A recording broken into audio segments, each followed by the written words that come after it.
CM ಭೇಟಿಯಾಗಿ ಸಚಿವ ನಾಗೇಂದ್ರ ಅವರು ರಾಜೀನಾಮೆಯನ್ನ ಸಲ್ಲಿಕೆ ಮಾಡಿದ್ದಾರೆ. ರಾಜೀನಾಮೆಯನ್ನ ಕೊಟ್ಟು ಸಿಎಂ ನಿವಾಸದಿಂದ ನಿರ್ಗಮಿಸಿದ್ದಾರೆ ನಾಗೇಂದ್ರ ಅವರು. ಮಾಧ್ಯಮಗಳಿಗೆ ಯಾವುದೇ ಪ್ರತಿಕ್ರಿಯೆಯನ್ನ ಕೊಡದೇನೆ ನಾಗೇಂದ್ರ ಅವರು ಅಲ್ಲಿಂದ ತೆರಳಿರುವಂತಹದ್ದು. ಸಿಎಂ ಭೇಟಿಯಾಗಿದ್ರು, ಅದಾದ್ಮೇಲೆ ಸಚಿವ ಸ್ಥಾನಕ್ಕೆ ರಾಜೀನಾಮೆಯನ್ನ ಕೊಟ್ಟರು. ರಾಜೀನಾಮೆಯ ಪತ್ರ ಅಂಗೀಕಾರವಾಗ್ತಾ ಇದ್ದ ಹಾಗೆ ಅದನ್ನ ಸಿಎಂ ತೆಗೆದುಕೊಳ್ತಾ ಇದ್ದ ಹಾಗೆ ಅಲ್ಲಿಂದ ಮಾಧ್ಯಮಗಳಿಗೆ ಹೇಳಿಕೆಯನ್ನ ಕೊಡದೇನೆ ತೆರಳಿದ್ದಾರೆ ನಾಗೇಂದ್ರ ಅವರು ಅನ್ನುವಂತಹ ಮಾಹಿತಿ ಸಿಗ್ತಾ ಇದೆ. ಸಾಕಷ್ಟು ಬೆಳವಣಿಗೆಗಳು ಈ ಪ್ರಕರಣದಲ್ಲಿ ಆಗ್ತಾ ಇರುವಂತಹದ್ದು. ಮಾಧ್ಯಮಗಳಿಗೆ ಯಾವುದೇ ಪ್ರತಿಕ್ರಿಯೆಯನ್ನ ಕೊಡದೇನೆ ನಾಗೇಂದ್ರ ಅವರು ತೆರಳಿದ್ದಾರೆ. ಅವರ ರಾಜೀನಾಮೆಯ ಪತ್ರವನ್ನ ಸಿಎಂ ಸ್ವೀಕರಿಸ್ತಾ ಇದ್ದ ಹಾಗೆ ಅಲ್ಲಿಂದ ಅವರು ತೆರಳಿದ್ದಾರೆ ಅನ್ನುವಂತಹ ಮಾಹಿತಿ ಸಿಕ್ಕಿರುವಂತಹದ್ದು. ಇದೇ ವಿಚಾರಕ್ಕೆ ಸಂಬಂಧಪಟ್ಟಂತೆ ಈಗ ಡಿಕೆ ಶಿವಕುಮಾರ್ ಮಾಧ್ಯಮಗಳನ್ನು ಉದ್ದೇಶಿಸಿ ಮಾತನಾಡ್ತಾ ಇದ್ದಾರೆ. ಇದೇ ಡಿಕೆ ಶಿವಕುಮಾರ್ ಅವರು ನಾಗೇಂದ್ರ ಅವರು ಇವತ್ತು ರಾಜೀನಾಮೆಯನ್ನು ಕೊಡ್ತಾರೆ ಅಂತ ಹೇಳಿ 10 ನಿಮಿಷಗಳ ಹಿಂದೆ ಹೇಳಿಕೆಯನ್ನು ಕೊಟ್ಟಿದ್ರು. ಅವರು ಹೇಳಿಕೆ ಕೊಟ್ಟು 10 ನಿಮಿಷದಲ್ಲಿ ರಾಜೀನಾಮೆಯನ್ನ ಈಗ ಕೊಟ್ಟಿದ್ದಾರೆ ಸಚಿವ ನಾಗೇಂದ್ರ ಅವರು.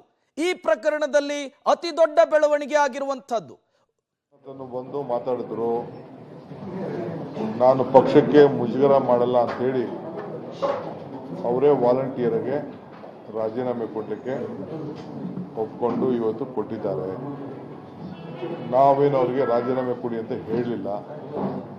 ಆಮೇಲೆ ಅವ್ರ ಹತ್ರ ಚರ್ಚೆ ಮಾಡಿದ್ರು. ಅವರು ನೀವು CBI ಎನ್ಕ್ವೈರಿ ಯಾರು ಕೊಡಿ, FBI ಎನ್ಕ್ವೈರಿ ಕೊಡಿ, ಯಾವ್ದು ಬೇಕಾದ್ರೂ ಕೊಡಿ, ನಾನಂತೂ ಯಾವ ಥರದ ತಪ್ಪು ಕೂಡ ನಾನು ಮಾಡಿಲ್ಲ. ಆಮೇಲೆ ನಾವು ಕೂಡ ಅನೇಕರ ಹತ್ರ ಚರ್ಚೆ ಮಾಡಿದ್ರು. ಯಾವ ಮಂತ್ರಿ ಕೂಡ ಅಷ್ಟು ದೊಡ್ಡ ಮೊತ್ತನ ಈ ರೀತಿ ದುರುಪಯೋಗ ಮಾಡಲಿಕ್ಕೆ ಧೈರ್ಯ ಬರುವುದಿಲ್ಲ. ಅಷ್ಟು ಸುಲಭವಾದ ಕೆಲಸ. ಬಟ್ ಹಿಂದೆ ಕೆಲವು ಘಟನೆಗಳು ಆಗಿದೆ. BJP ಗೌರ್ಮೆಂಟಲ್ಲಿ ಕೆಲವೆಲ್ಲ ಇಂಥ ಹಣ ವರ್ಗಾವಣೆ ಆಗಿದ್ದು, ಕೆಲವೆಲ್ಲ ದಾಖಲೆಗಳು ಬಂದಿದೆ. ಗೊತ್ತಿಲ್ಲದೆ ಗೌಪ್ಯವಾಗಿ ಕೆಲವು ಲೋಕಾಯುಕ್ತಕ್ಕೆ ಹೋಗಿದೆ, ಕೆಲವು ಎನ್ಕ್ವೈರಿ ಆಗಿದೆ, ಕೆಲವು ಹಣ ವಾಪಸ್ಸು ಬ್ಯಾಂಕ್ ಅವ್ರು ಕಳಿಸ್ಕೊಟ್ಟಿದ್ದಾರೆ. ಅಂಥವೆಲ್ಲ ಬೇಕಾದಷ್ಟು ಘಟನೆಗಳಿದೆ. ಅದೆಲ್ಲ ಮುಂದಕ್ಕೆ ನಾವು ಬರ್ತೇವೆ. ಇವನು ಬೇರೆ ನಮ್ಮ ಬುಲೆಟಿ ಶೇಖರ್ ಅವ್ರು ಬೇರೆ ಏನೋ ಹೇಳಿದ್ದಾರೆ. ಅದು ಎಲ್ಲ ಚೆಕ್ ಮಾಡಿಸ್ತೀವಿ. ನನಗೆ ಅದು ಸತ್ಯಾಂಶ ಏನು ಗೊತ್ತಿಲ್ಲ. ಅವೆಲ್ಲ ಅಂಥ ಕೇಸ್ಗಳೆಲ್ಲ ನಾವೆಲ್ಲ ಚೆಕ್ ಮಾಡಿ ಮುಂದಕ್ಕೆ ನಾನು ಎಲ್ಲ ಚೇರ್ಮನ್ಗಳಿಗೂ ಕರೆದೊಂದು ಮೀಟಿಂಗ್ ಮಾಡೋಣ ಅಂತ ಇದ್ದೀವಿ. ನಾನು ಅವ್ರಿಗೆಲ್ಲ ಸ್ವಲ್ಪ ಪಾಠ ಹೇಳಬೇಕಾಗಿದೆ.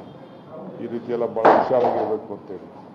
ಸುಮ್ಮನೆ ಬಡ್ಡಿ ಆಸೆಗೆ ಕೆಲವು ಬ್ಯಾಂಕ್ಗಳಿಗೆಲ್ಲ ಲೋಕಲೆಲ್ಲ ಹಾಕ್ಬಿಟ್ಟು ತೊಂದರೆ ಆಗ್ತಾ ಇದೆ. ಅದಕ್ಕೆ ಮುಖ್ಯಮಂತ್ರಿಗಳು ಕೂಡ ಫೈನಾನ್ಸ್ ಅವ್ರಿಗೆಲ್ಲ ಏನು ಇನ್ಸ್ಟ್ರಕ್ಷನ್ ಕೊಡಬೇಕಲ್ಲ ಕೊಟ್ಟಿದ್ದಾರೆ. ಸೊ ಜಾಗೃತರಾಗಿ ಎಲ್ಲ ಚೇರ್ಮನ್ಗಳೆಲ್ಲ ಇರಬೇಕಾಗ್ತದೆ. ಇದೆಲ್ಲ ಹ್ಯಾಬಿಚುವಲ್ ಅಫೆಂಡರ್ಸ್ ಅಂತ ಕಾಣ್ತದೆ. ಇವೆಲ್ಲ ಇಂಥ ಕೆಲಸ ಮಾಡ್ತಾ ಇರೋದು. ಸಚಿವರುಗಳ ಗಮನಕ್ಕೆ ಬರದಲ್ಲಿ ಅಧಿಕಾರಿ ವರ್ಗದಲ್ಲಿ ಈ ರೀತಿ ಆಗ್ತಾ ಇದೆಯಾ ಅಂತ ಆ ಥರ ಮಾಡೋಕ್ಕಾಗಲ್ಲ. ಆ ಥರ ಮಾಡಲೂಬಾರ್ದು. ಆಮೇಲೆ ಬೋರ್ಡ್ ರೆಸಲ್ಯೂಷನ್ ಹಿಂದೆ ಯಾವ ಹಣ ಕೂಡ ಈ ಥರ ಒಂದು ಬ್ಯಾಂಕಿಂದ ಇನ್ನೊಂದು ಬ್ಯಾಂಕ್ಗೆ ಆಗಲ್ಲ. ನನ್ನೂ ಬಂದು ಎಷ್ಟೋ ಜನ ಕೇಳಿದ್ದಾರೆ, ನಮ್ಮ ಬ್ಯಾಂಕಲ್ಲಿ ಡೆಪಾಸಿಟ್ ಇಡಿ, ನಮ್ಮ ಬ್ಯಾಂಕಲ್ಲಿ ಡೆಪಾಸಿಟ್ ಇಡಿ ಅಂತ ನಮ್ಮನ್ನೂ ಬಂದು ಕೇಳಿದ್ದಾರೆ. ನನಗಿಲ್ಲ ಅಂತ ಅಲ್ಲ. ನಾನು ಪವರ್ ಮಿನಿಸ್ಟರ್ ಆಗಿದ್ದಾಗ ಬೇರೆ ಬೇರೆ ಇದ್ದಾಗ ಸಂದರ್ಭದಲ್ಲಿ ಅವ್ರಿಗೆ ಕೇಳಿದ್ದಾರೆ. ನಾವು ಇದಕ್ಕೆಲ್ಲ ಇನ್ವಾಲ್ವ್ ಮಾಡೋಕ್ಕೆ ಹೋಗ್ತಿರಲಿಲ್ಲ. ಬಟ್ ಏನೇ ಆದರೂ ಬೋರ್ಡ್ ರೆಸಲ್ಯೂಷನ್ ಮಾಡಬೇಕು ಒಂದು. ಎರಡನೇದು ಡಿಪಾರ್ಟ್ಮೆಂಟ್ ACS ಸೆಕ್ರೆಟರಿಗಳು ಇರ್ತಾರೆ ಬೋರ್ಡಲ್ಲಿ. ಚಿಕ್ಕ ಬೋರ್ಡ್ ಆಗಲಿ ದೊಡ್ಡ ಬೋರ್ಡ್ ಆಗಲಿ ಅವರೆಲ್ಲ ಸೆಕ್ರೆಟರಿಗಳಿರ್ತಾರೆ. ಅವ್ರು ಸ್ವಲ್ಪ ಜವಾಬ್ದಾರಿಯಾಗಿ ಅವರೆಲ್ಲ ನಡ್ಕೊಳ್ತಾರೆ. ಬಟ್ ಇದಕ್ಕೆ ಭಾಳ ಸೀರಿಯಸ್ ಆಗಿ ಈಗಾಗಲೇ ಚೀಫ್ ಮಿನಿಸ್ಟ್ರು ಅದಕ್ಕೇನು ಬೇಕು ಎಲ್ಲ ಎನ್ಕ್ವೈರಿ ಆರ್ಡರ್ ಮಾಡಿದ್ದಾರೆ. SIT ಮಾಡಿದ್ದೀವಿ. ಜೊತೆಗೆ ಇಷ್ಟು ಕೋಟಿ ಆದಮೇಲೆ ಯಾವುದಾದ್ರು ಬ್ಯಾಂಕಲ್ಲಿ ಫ್ರಾಡ್ ಆದರೆ CBI ಆಟೋಮೆಟಿಕ್ಕಾಗಿ ಹೋಗ್ತದೆ. ಬಹುಶಃ ಅದು ಕೂಡ ಇನ್ವೆಸ್ಟಿಗೇಷನ್ ಅವರು ಕೂಡ ಮಾಡ್ತಾರೆ.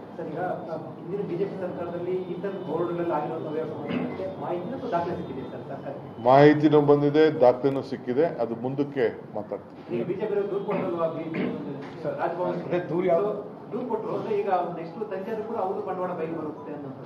ಯಾರ ನನಗೇನು ಅವ್ರು ಮಾಡಿದಾರೋ ಬಿಟ್ಟಿದಾರೋ ಅದು ನನಗೆ ಸದ್ಯಕ್ಕೆ ನಾನು ಮಾತಾಡೋಕೆ ಹೋಗುದಿಲ್ಲ. ವಿಲ್ ಹ್ಯಾವ್ ಟು, ಯಾಕೆಂದ್ರೆ ಎಲ್ಲ ವಿಚಾರನೂ ನಾವು ತನಿಖೆಗೆ ಒಳಪಡಿಸಬೇಕಾಗ್ತದೆ. ನಾಗೇಂದ್ರ ಅವರು ವಿವರಣೆ ಕೊಡುವಂತ ಸಂದರ್ಭದಲ್ಲಿ ನಿಗಮದ ಏನಾದರೂ ಹೇಳಿದ್ರೆ ನಮ್ಮ ಗಮನಕ್ಕೆ ಬಂದಿರಲಿಲ್ಲ ಆ ವಿಚಾರಗಳನ್ನ ಏನಾದರೂ ನಿಮ್ಮ ಹತ್ರ ನಾಗೇಂದ್ರ ಅವರು ವಿವರಣೆ ಕೊಡಬೇಕಾದ್ರೆ ಈ ವಿಚಾರ ಗಮನದಲ್ಲಿ ಇಲ್ಲ ಆ ಥರದ್ದೇನಾದ್ರೂ ಮಾಹಿತಿ ಅಂದ್ರೆ ಸಚಿವರು ಗಮನಕ್ಕೆ ಬಾರ್ದಾನೆ ಇಷ್ಟು ದೊಡ್ಡ ಮಟ್ಟದಲ್ಲಿ ಆಗಿರ್ತಕ್ಕಂಥದ್ದು ಆ ಜವಾಬ್ದಾರಿಯನ್ನು ಇಲಾಖೆ ಸಚಿವರಿಗೆ ತಗೋಬೇಕಾಗುತ್ತೆ.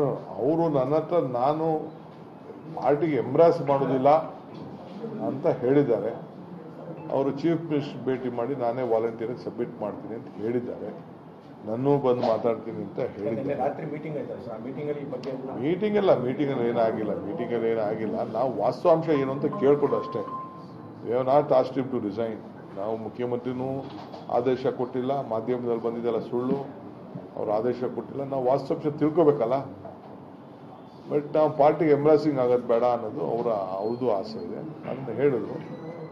ನಾನಿಂತ ತೀರ್ಮಾನ ಮಾಡ್ತೀನಿ ಅಂತ ಹೇಳಿದ್ರು. ತಿರ್ಗಾ ಬಂದು ನಾನು ಭೇಟಿ ಮಾಡ್ಬೋದು. ಸರ್, ನಾಳೆ ರಾಹುಲ್ ಗಾಂಧಿ ಅವರು ಬೆಂಗಳೂರು ಬರ್ತಿದ್ದಾರೆ, ಮೀಟಿಂಗ್ ಏನೋ ಇಲ್ಲ. ಬೆಳಗ್ಗೆ ರಾಹುಲ್ ಗಾಂಧಿ ಅವರು ಕೋರ್ಟ್ ಕೇಸ್ ಇದೆಯಲ್ಲ, ಸೊ ಬಿಜೆಪಿಯವರು ಒಂದು ಸುಳ್ಳು ಕೇಸ್ ಹಾಕಿದ್ದಾರೆ. ಏನಪ್ಪ ಅಂದರೆ, ಈಗ ಯತ್ನಾಳೆ ಹೇಳಿದ್ದು 2,500 ಕೋಟಿ CM ಇದೆ ಅಂತ.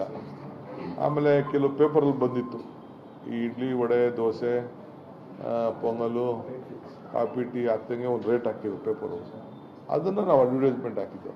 ನೀವೇನು ಹೇಳಿದ್ರಿ, ನಿಮ್ಗೇನು ಮಾಹಿತಿ ಬಂದಿದ್ದಲ್ಲ, ಆ ಮಾಹಿತಿ ಮೇಲೆ ನಾವು ಅಡ್ವರ್ಟೈಸ್ಮೆಂಟ್ ಹಾಕಿದ್ದು.